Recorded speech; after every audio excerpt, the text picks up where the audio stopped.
alunos do 7º ano A e B, espero em breve encontrá-los presencialmente. Hoje nós vamos iniciar então o 2º bimestre, mas antes a professora quer voltar um pouquinho lá no 1º bimestre para ver o que a gente focou lá no 1º bimestre. Em primeiro lugar, território brasileiro. Nós começamos a estudar então a posição e a dimensão do Brasil, o Brasil no mundo, os pontos extremos do Brasil, onde o Brasil começa e termina no norte, no sul, no leste e no oeste. Também nós vimos os limites e as fronteiras. Quando a gente estudou isso, nós vimos os países vizinhos do Brasil na América do Sul. E vimos que tem 2 países que não fazem fronteira com o Brasil, Chile e Equador. Estudamos também as regionalizações, as 2 principais regionalizações do IBGE, que divide o Brasil em 5 grandes regiões: Norte, Nordeste, Centro-Oeste, Sudeste e Sul. E que cada uma destas regiões apresenta características diferentes. Quando a gente estuda o sul do Brasil, o que me lembra o sul? A região mais fria do Brasil. O Sudeste me lembra a região mais urbanizada e desenvolvida do território brasileiro. O Norte, a floresta, os rios. Então, cada uma dessas 5 regiões divididas pelo IBGE vai apresentar características diferentes. Também estudamos as regiões geoeconômicas. Essas regiões geoeconômicas são divididas em 3: Amazônia, Nordeste e Centro-Sul. Depois de ter estudado toda essa parte do território brasileiro, nós vimos a formação do povo brasileiro. Nós já tínhamos aqui os donos da terra, os indígenas, depois tivemos a chegada dos europeus e depois dos africanos. E aí nós, continuando agora, nesse 2º bimestre, nós temos como título a população brasileira do século XXI. E a gente vai aprofundar um pouquinho esse conhecimento a respeito da população brasileira. No início, a ocupação do espaço, até a transição demográfica que o país estava passando atualmente. Veremos também como as suas características são expressas por meio de indicadores demográficos. Que indicadores demográficos são esses? Nós vamos ver taxa de natalidade, taxa de mortalidade, expectativa de vida e principalmente o IDH, Índice de Desenvolvimento Humano, e o coeficiente de Gini. E essa população brasileira no século XXI, nós sabemos principalmente que ela envolve uma miscigenação. O que significa essa palavra miscigenação? Mistura de raças. Aí, voltando um pouquinho a nível de Brasil, então o Brasil apresenta uma riqueza e uma diversidade no que se refere a essa população. E principalmente também aos seus elementos naturais. A nossa riqueza natural é muito expressiva, mas ela também retrata para nós uma herança decorrente de diferentes povos que ocuparam o nosso território. Que povos foram esses? Desde o início lá, nós tivemos os europeus, os portugueses, os espanhóis, e depois, na sequência, houve essa diversidade decorrente da miscigenação entre esses povos. Continuando, nós vamos ver como item primeiro, que características eu encontro na população brasileira.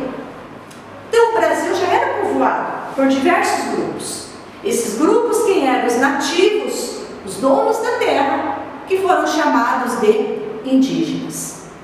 E aí agora vamos imaginar um pouquinho o quanto essas atividades econômicas, desde o início, tiveram impacto na ocupação do território e, consequentemente, na formação da população ao longo dos séculos da história, até chegarmos hoje no século XXI. E aí, ao longo desses séculos da história, servia de interesse a quem? Interesse econômico a Portugal. Por quê? Eles exploravam o pau-brasil, as plantações de cana-de-açúcar, a extração de minérios, entre outras. Os indígenas nós temos, junto com os europeus, portugueses, espanhóis, que foram os primeiros, somaram-se também no decorrer da história muitos outros povos, mas junto com eles somaram-se os africanos. Os africanos eram trazidos à força e eles eram trazidos na condição de escravos, mas eles vinham para substituir o trabalho indígena, que até então já era muito explorado pelos portugueses, e também servindo como mão de obra em todas as atividades econômicas realizadas no período colonial e imperial do Brasil. Então, assim nós podemos observar que esses três grupos étnicos, indígenas, europeus, africanos, formaram essa base que nós temos hoje da estrutura da população brasileira. Então, nesta imagem aqui nós temos a população brasileira atual. Como que foi formada essa população brasileira? Então, ela foi formada como a base entre os indígenas, os europeus e os africanos. Mas não ficou só nisso. Com o passar dos séculos, com o passar dos anos, outros grupos estrangeiros migraram, isto é, chegaram ao território brasileiro por diferentes motivos.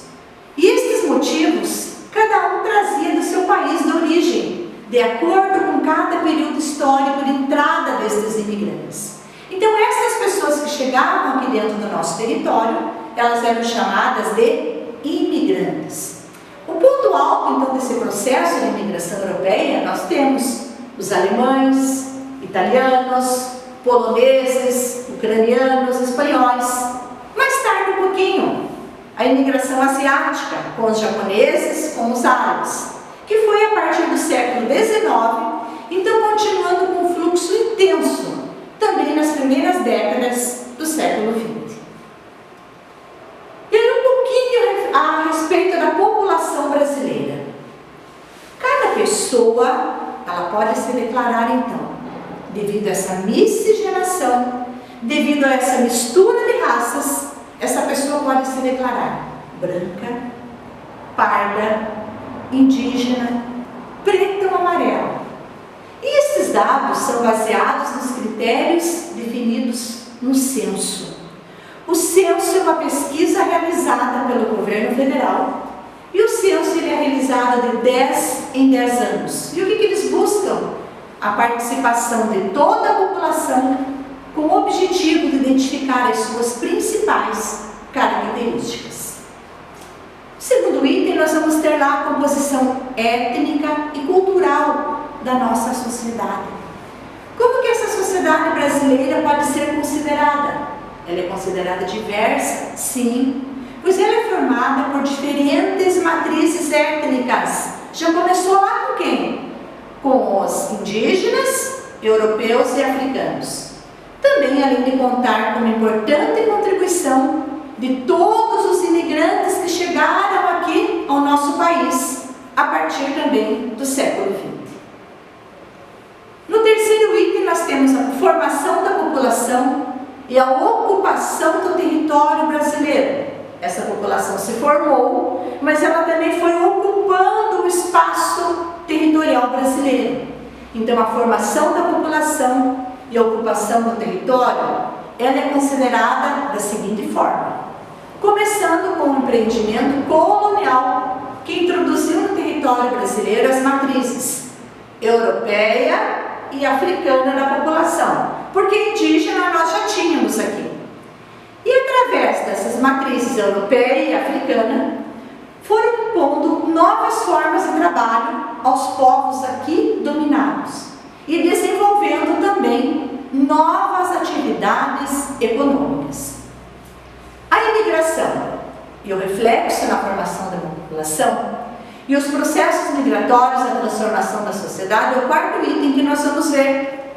Como que essa imigração refletiu aqui na nossa sociedade? O que transformou com as pessoas que aqui já estavam essa chegada de imigrantes? Então, esses processos de imigração trazem não apenas pessoas, mas trazem a cultura, a língua, hábitos, costumes, atividades econômicas que o imigrante praticava lá no seu seu lugar de origem e agora ele vai praticar aqui no lugar dentro do nosso território. Esse processo então de imigração acaba enriquecendo e transformando a cultura do lugar de onde ele vai fixar, modificando então a estrutura étnica e cultural da população de determinada sociedade. Este é o assunto então que nós vamos estudar agora no 7º ano, no 2º bimestre. Bons estudos!